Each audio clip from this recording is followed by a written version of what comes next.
بسم اللہ الرحمن الرحیم۔ السلام علیکم ویورز، امید ہے آپ سب خیریت سے ہوں گے۔ ویورز، اس ویڈیو میں اہم بیانات پیش کرنے والا ہوں۔ دوسری اہم گزارش یہ ہے کہ سوشل میڈیا فائر وال ایکٹیو ہے، ممکن ہو تو چینل کو سبسکرائب، ویڈیو کو لائک، شیئر اور کامنٹ ضرور کریں، شکریہ۔ آئیے ہم آپ کو اہم بیانات پیش کرتے ہیں۔ مراد سعید کو قتل کرنے کے لیے معاہدہ ہو گیا تھا۔ عمران خان منصوبہ پکڑ چکے تھے، اس لیے مراد سعید کو عمران خان نے ہر صورت بچانا ہے اور روپوش رہنے کے حکم پر سختی سے عمل درآمد کا کہا گیا ہے۔ ارشد شریف کا قتل مراد سعید پر ڈالا جائے گا، شہزاد اکبر کا انکشاف۔ اسٹیبلشمنٹ یا کسی باہر کے ملک کے کہنے پر ڈیل نہیں کروں گا، بنی گالہ میں ہاؤس اریسٹ نہیں ہوں گا بلکہ مقدمات کا سامنا کروں گا، 2.5 سال سے مقدمات بھگت رہا ہوں، ڈیل کی ضرورت نہیں ہے، عمران خان۔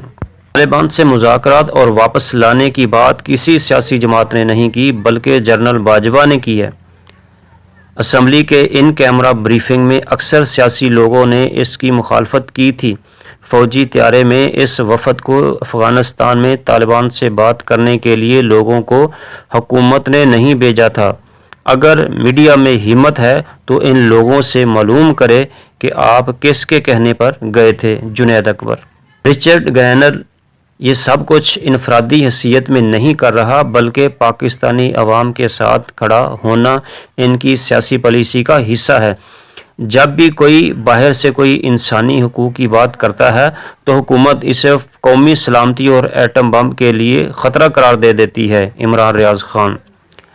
DGISPR کو اس قسم کی باتیں نہیں کرنی چاہیے۔ ایک طرف آپ کہتے ہیں کہ آپ کا کوئی رول نہیں اور دوسری طرف آپ پریس کانفرنس کرتے ہیں، سیاسی بیان بازی کرتے ہیں، پھر کہتے ہیں کہ فوج پر تنقید ہوتی ہے۔ آپ سیاسی باتیں کریں گے تو آپ پر تنقید تو ہوگی۔ اعزاز سید۔ اسٹیبلشمنٹ یا کسی باہر کے ملک کے کہنے پر ڈیل نہیں کروں گا، آپ ملک کی سرحدوں کی فکر کریں۔ عمران خان۔ اگر عمران خان نے آصف علی زرداری اور نواز شریف کے ساتھ بیٹھنا ہے تو اڈیالہ جیل سے دونوں کو معافی کا خط لکھنا ہوگا۔ مزمل سہروردی۔ اگر صدر ٹرمپ کی انتظامیہ نے دباؤ ڈالا تو پاکستان بھی للکار سے جواب دے گا۔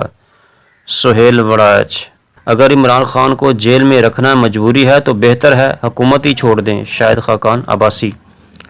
ٹی وی چینل پر تو پورا سال نام نہیں چلا لیکن پھر بھی زبان زد عام ایک ہی نام رہا ہے، وہ ہے عمران خان۔ خرم اقبال۔